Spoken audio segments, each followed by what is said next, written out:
Olá, está no ar o Juventude em Pauta, o programa da TV Assembleia que debaterá temas que impactam na vida dos jovens, mostrando o que tem sido feito para a melhoria da qualidade de vida e as ações afirmativas para a garantia de direitos e desenvolvimento da juventude. Eu sou Fernanda Kintner e nessa edição especial em alusão ao Dia das Mulheres, estamos com as presenças da Coordenadora de Políticas Públicas para Mulheres, Igualdade Racial e Juventude de São Gabriel do Oeste, a Regiane da Silva Andrade. Seja bem-vinda. Olá, Fernanda, tudo bem? Obrigada pela Prazer estar aqui com vocês. Obrigada. E da advogada e vice-presidente da Comissão da Jovem Advocacia da OAB-MS, a Larissa Marques Brandão. Seja bem-vinda também. Muito obrigada. O tema de hoje é o protagonismo da mulher jovem do Mato Grosso do Sul. Lembrando a você, telespectador que nos prestigia com sua audiência, que jovens são aquelas pessoas com idades entre 15 e 29 anos, segundo determina o Estatuto da Juventude no Brasil. Regiane, vamos começar com você então. A sua coordenadoria, ela desenvolve ações para o fortalecimento, das políticas públicas e a valorização da mulher. Nos explique melhor um pouco como que é a atuação da sua pasta e como que o jovem está inserido nisso. Bom, Fernanda, a minha coordenadoria ela é atípica, em relação a algumas outras que a gente tem. Ela envolve 3 políticas públicas, e eu sempre procuro trabalhar, a gente enquanto coordenadoria, trabalhar a transversalidade dessas políticas, porque afinal de contas nós temos mulheres, jovens e negras, No meu município a gente tem a particularidade de que a igualdade racial ela fica muito em função da questão do reconhecimento do negro, porque a gente não tem outras representatividades raciais, como indígenas, como os quilombolas organizados, que em outros municípios a gente tem. Nosso perfil lá, a gente fica muito em função, mesmo enquanto coordenadoria de igualdade racial, com as mulheres negras, Então eu consigo trabalhar muito bem essa transversalidade no cotidiano da coordenadoria, porque o público, ele está envolvido com essas 3 políticas públicas, Então para mim fica até mais fácil. Por isso no ano passado a gente, enquanto gestão pública, o prefeito optou, porque essas coordenadorias elas eram em separado, porém elas não estavam ativas, não estavam funcionando. Então, para dar a celeridade que precisa, optou-se por fazer um outro projeto de lei, criando então essa coordenadoria mista, para poder otimizar o trabalho. E desde então tem fluído muito bem as coisas. A gente está em fase de organização dos nossos conselhos de classe. Eu já tenho conseguido, com a parceria com as subsecretarias de Estado de Mulher e de Jovens, já para agora abriu várias ações no município, com cursos de qualificação para os jovens. Nós vamos ter esse ano 2 conferências, Lá em São Gabriel vamos realizá-las agora em abril, as 2, tanto a de Direitos da Mulher quanto a Conferência de Juventude, já nos preparando, para as outras conferências estaduais que vão ser aqui da Mulher em junho no estado. E a gente está muito ansioso, enquanto jovem do município, para a Conferência Nacional, que promete ser um grande evento, a Conferência Nacional de Juventude. Então, estamos nesse trabalho de organização das conferências agora, que é o espaço onde o jovem, onde a mulher jovem, onde a mulher negra jovem pode estar participando da elaboração daquilo que vai ser proposto para ela e para as gerações futuras no nosso município. Legal. E você, Larissa, como que é a atuação então da OAB Jovem? Então, eu estou como vice-presidente da Comissão da Jovem Advocacia nessa gestão e é um desafio muito grande, porque apesar de nós sermos 65%, no último exame da ordem, a aprovação foi 65% de mulheres, nós ainda estamos conquistando um espaço nessas representações. Então, em regra, as comissões, elas são 78, em torno de 78 comissões temáticas dentro da OAB. Nós estamos sempre buscando o nosso espaço, a gente tem dificuldades, mas também tem conquistas. E o trabalho que nós desenvolvemos na nossa comissão é voltado justamente para o jovem advogado, que sai dos bancos da faculdade e não tem um caminho certo para seguir. Então ele enfrenta, além do desafio de entrar no mercado de trabalho, ele tem a instabilidade financeira e também a jovem a advogada, ela também enfrenta uma série de outros desafios, né? Existem aquelas que exercem a função de esposa, mãe e ainda tem o labor da advocacia. Então, nesse momento, a gente busca sempre atuar nesse sentido. Nos anos iniciais, né, o jovem advogado é aquele que pega a carteira e ele tem 5 anos, que ele é assim denominado, jovem advogado. A Ordem, ela apoia muito esses eventos. Nós temos uma comissão voltada à mulher advogada e às atividades desempenhadas em prol da jovem advocacia também. E é muito bacana essa participação. A gente acaba sempre recebendo um feedback muito positivo e como funciona como uma rede de apoio. A gente entende que quando o advogado ele pega a carteira, ele passa a fazer parte da nossa família. E a gente busca sempre ter essa troca, esse networking, justamente para ajudar e desenvolver também políticas públicas, voltadas sempre para essa área.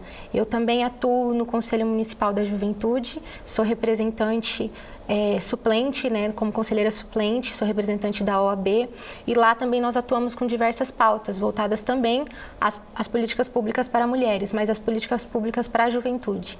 Então é bem bacana a gente ver as possibilidades que nós temos e a gente tratar, né, esses critérios com bastante segurança, né? A gente tem espaço para crescer, mas às vezes falta a gente correr um pouco mais atrás e buscar fazer atividades nesse sentido.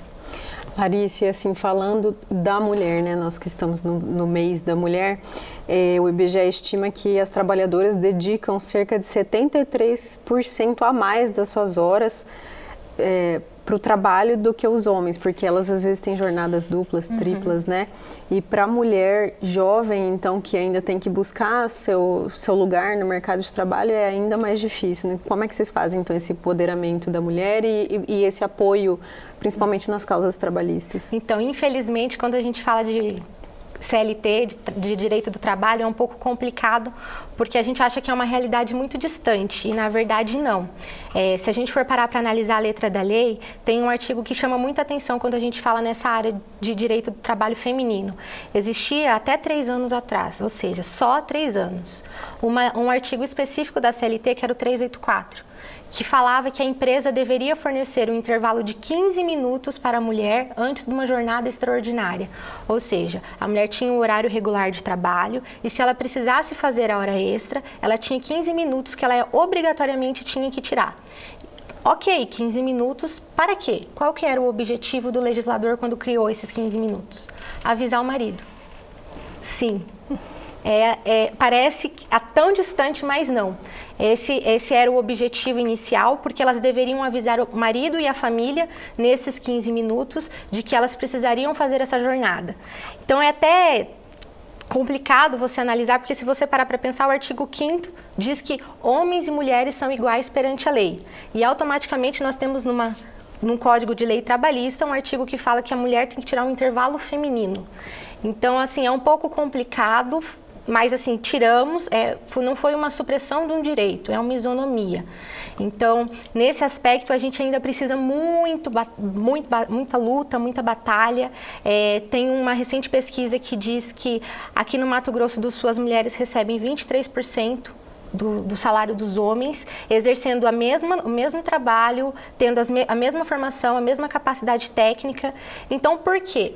E a realidade ainda é muito pior, né? O quadro ainda é muito pior quando você analisa que as mulheres elas ocupam atividades mais baixas. Então, você vê até que tem bastante mulher em estágio, vamos falar no meu ramo na advocacia.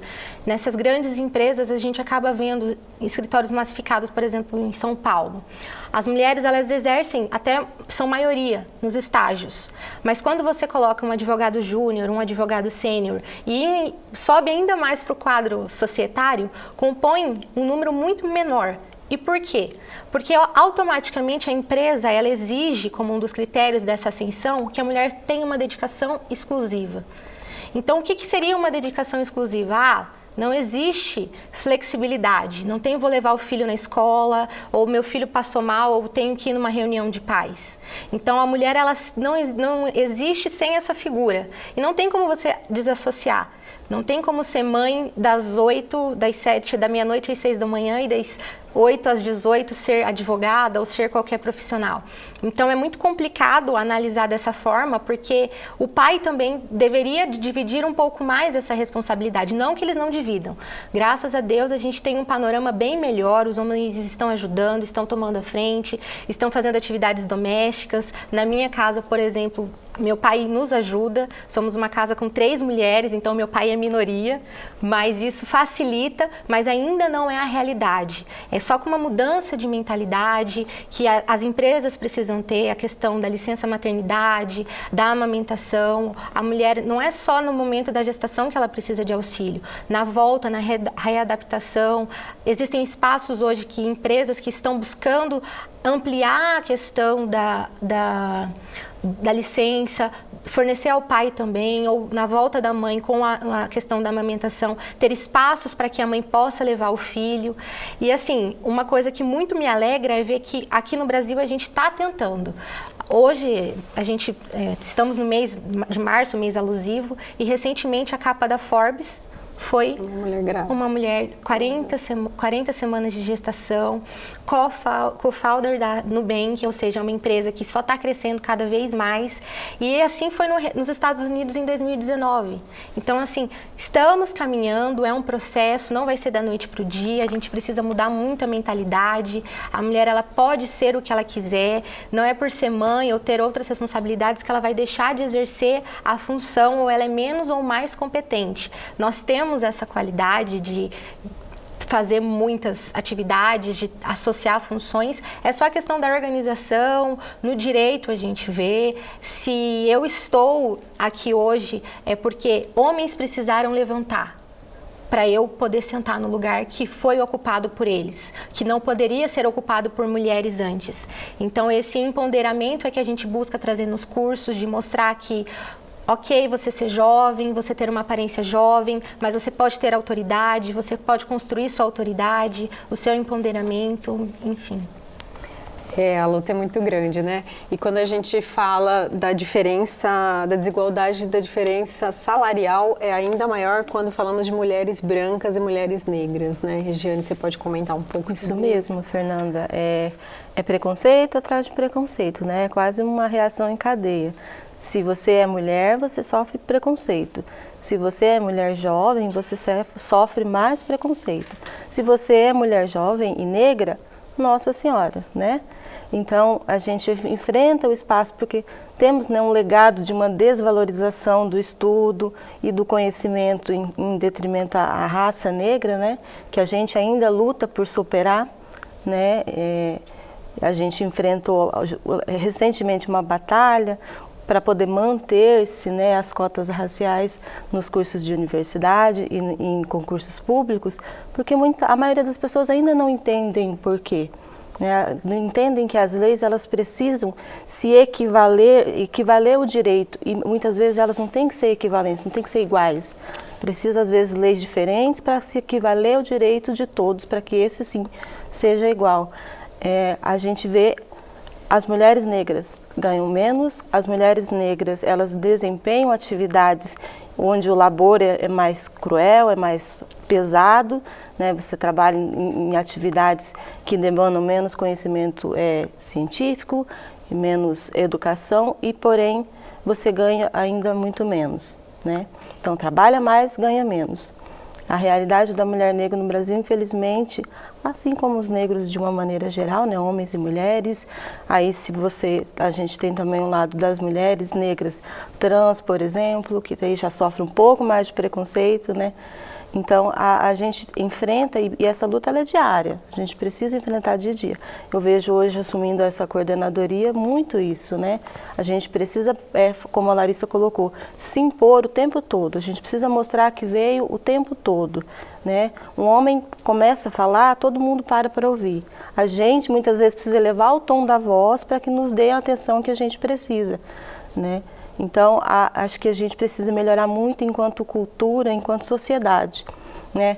Temos sim, como a Larissa bem disse, né, evoluções dentro de alguns lares, em algumas em algumas cidades do país, mas essa evolução ela precisa ser ampliada, ela precisa ser homogênea, porque enquanto uma mulher estiver passando por uma dificuldade dessa, a gente não pode dizer que todas estão bem, né?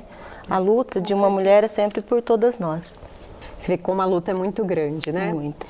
Nós vamos para um breve intervalo. Juventude em Pauta é realizado em parceria com a Subsecretaria Especial de Cidadania do Governo do Estado de Mato Grosso do Sul.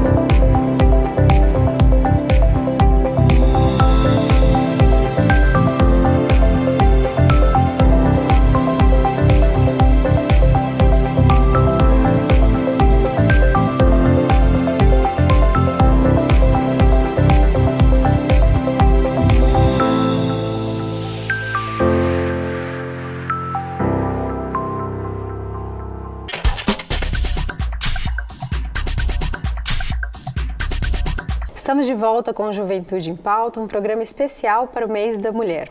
E apesar de não termos uma mulher deputada eleita nessa legislatura, a Assembleia Legislativa não se furta às pautas femininas. Vamos ver um pouco da atuação dos deputados no vídeo. A Assembleia Legislativa de Mato Grosso do Sul conta com 16 comissões permanentes que atuam nas análises dos projetos que tramitam no Parlamento. Entre elas está a Comissão Permanente de Defesa dos Direitos da Mulher e Combate à Violência Doméstica e Familiar, que analisa o mérito e o conteúdo de cada projeto que envolva o tema.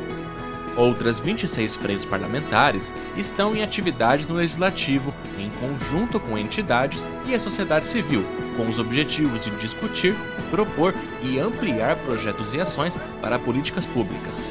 Entre elas está a Frente Parlamentar em Defesa da Mulher, que realizou neste mês especial às mulheres um evento em prol do combate ao feminicídio, incentivando o papel da educação na mudança da cultura da violência. O Legislativo também realizou outro evento especial para o mês da mulher com o tema Estratégias para as Mulheres Conquistarem o Poder Político, que trouxe a senadora Simone Tebet, que já foi uma das 9 deputadas estaduais que atuaram pelo Parlamento sul-mato-grossense.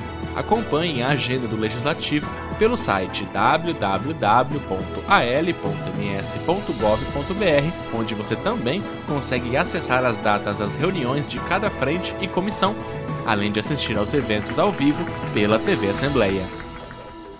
Vocês viram no vídeo que os deputados também atuam no combate à violência contra a mulher. Os dados, infelizmente, são crescentes em todo o Brasil. O número de feminicídios aumentou em 7,3% dos casos, conforme o Monitor da Violência. Já os dados da Coordenadoria da Mulher do Tribunal de Justiça de Mato Grosso do Sul divulgam que em 2019 foram registradas 96 ocorrências de feminicídio e em 54 casos as vítimas foram agredidas na frente dos filhos. A Justiça expede cerca de 20 medidas protetivas todos os dias. Os dados são alarmantes, né? Sim, são alarmantes. Larissa, em 7,9% dos municípios brasileiros tem delegacias especializadas para atender as mulheres vítimas de violência. Esse dado é muito baixo, né? Quando a mulher é jovem, fica ainda mais difícil para se defender, né? Qual, na sua opinião, como é que está esse panorama? Então, é muito complicado porque, em regra, o agressor é da família. Então, a mulher, ela se vê num conflito de vou denunciar o pai do meu filho, vou denunciar o provedor da casa, vou denunciar a pessoa que está ao meu lado, que eu amo. Assim, a gente sempre tem, infelizmente, a vítima, ela busca sempre tentar dar mais uma chance, permitir. Antes de qualquer julgamento, a gente precisa entender que existem critérios, né? Então, a mulher, ela não pode aceitar esse tipo de agressão, porque a gente sabe que, em regra, ele não muda. A gente sabe que ele vai voltar a repetir, há uma grande possibilidade. Então, nós temos, sim, hoje, a primeira Casa da Mulher Brasileira se localiza em Campo Grande, então foi uma inovação, é um marco, serve de exemplo para outras cidades, mas infelizmente nós somos o estado com o maior número de feminicídio. Nós temos 9 delegadas especialistas que cuidam e atendem isso, porque a Casa da Mulher é um complexo. Então a gente precisa realmente que a vítima, diante do fato, compareça lá, informe, faça o BO lá e tem uma equipe preparada. Então nós temos, quando a vítima chega, nós temos ela vai ser passada por um psicólogo antes de falar com a delegada. Então, justamente, é toda uma equipe que está à disposição e preparada para lidar com esse tipo de situação. Claro que tem casos e casos, nem sempre a lei vai ser tão efetiva, né? Infelizmente, tem situações e N casos que surgiram na mídia de que a medida não foi tão eficiente porque nesse meio tempo o agressor foi lá e matou a parte. Mas ainda assim é um caminho, é uma mudança de vida. A gente precisa conscientizar os filhos, os maridos, os irmãos, os familiares a não ter um comportamento agressor, a respeitar a sua companheira, porque o assédio, a violência não é só a física, tem a violência moral, a violência psicológica, desde um não corta o cabelo, não trabalha, fica em casa, ou não valorizar as práticas. Então, é muito triste, são dados alarmantes. A gente precisa realmente criar políticas públicas, criar políticas efetivas, conscientizar, fazer mais campanha, punir, de fato, o agressor, mas vai ser uma mudança contínua, né? Não vai ser do dia para a noite, como a Regiane muito bem disse, mas não podemos nos calar. E não podemos também aceitar comportamentos de mulheres que não defendem outras mulheres. Então, por vezes, a parceira, a vítima, conversa com uma amiga e a parceira acaba falando, não, mas é assim, dá mais uma chance. Então, é esse tipo de comportamento que a gente precisa cortar desde o início, ser radical, adotar uma postura diferente, né? Nesse aspecto, a gente precisa caminhar muito ainda. Você acha, então, que falta um pouco de sororidade também, Com né? certeza. Entre as mulheres. E a gente também luta muito contra o machismo, né? No interior, como é que é essa realidade? É ainda pior, você acha? No interior, sim. Você também estava falando da questão das delegacias especializadas, né? Uhum. No interior, você pode ver que esse pouco número, além de ser pequeno, ele se concentra nas maiores cidades, né? Então, nos municípios do interior, a estrutura de proteção e defesa daquelas mulheres que já foram vítimas, ela é ainda um pouco mais precária. Então, a gente não pode ficar contando com ela, apesar de estarmos na briga para melhorar, para ampliar. Esse tem sido um esforço, inclusive, da Subsecretaria Estadual de Juventude e da Mulher, me desculpe, nesse sentido de levar as delegacias especializadas às cidades do interior, né? E aí, então, fica para a gente o quê? Trabalhar muito com a prevenção, como a Larissa disse. A gente precisa educar as nossas meninas ainda, né? Sobre esse comportamento, sobre essa valorização do seu eu feminino, do seu papel de mulher, da sua capacidade e do seu posicionamento que deve haver desde sempre. A gente trabalha muito com as escolas, com os grupos de jovem no município.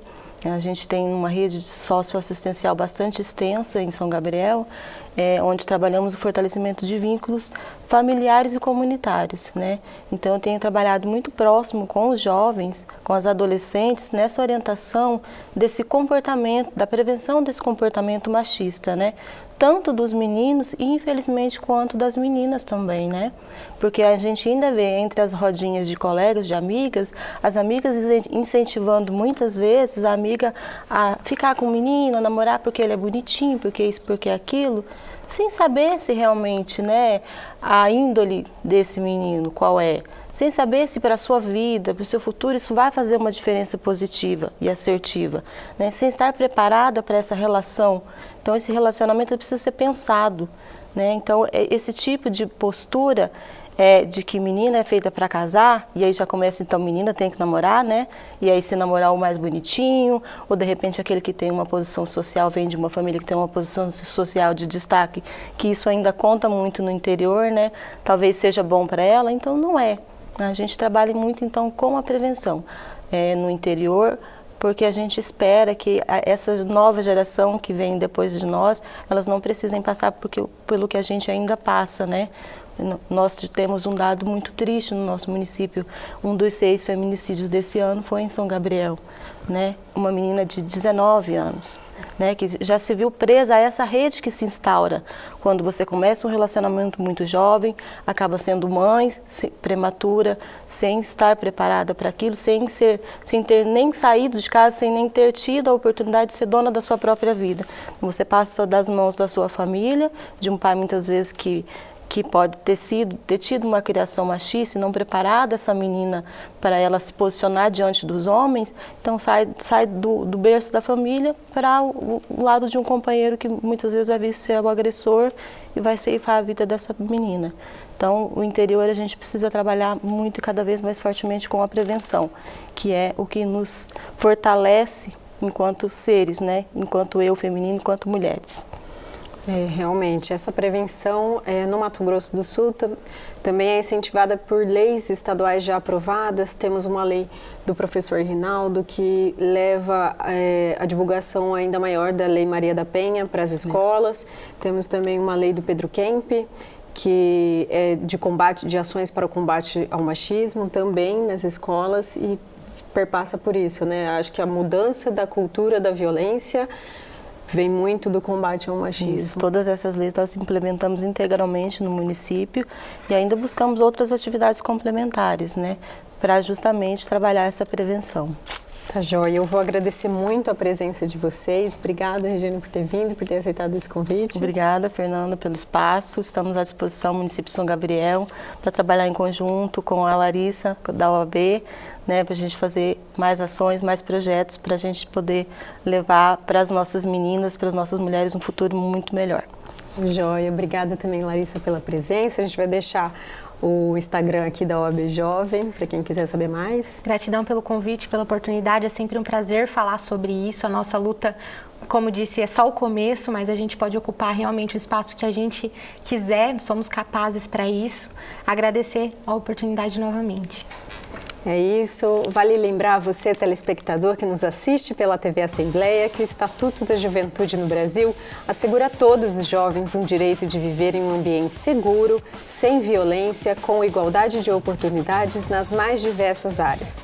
O Juventude em Pauta fica por aqui, um programa em parceria com a Subsecretaria Especial de Cidadania do Governo do Estado de Mato Grosso do Sul. E saiba mais sobre a atuação do Legislativo sobre esse e outros temas, acessando o nosso site pelo www.al.ms.gov.br ou assistindo aos programas da TV Assembleia pelo site, YouTube ou canal 9 da NET. Até a próxima!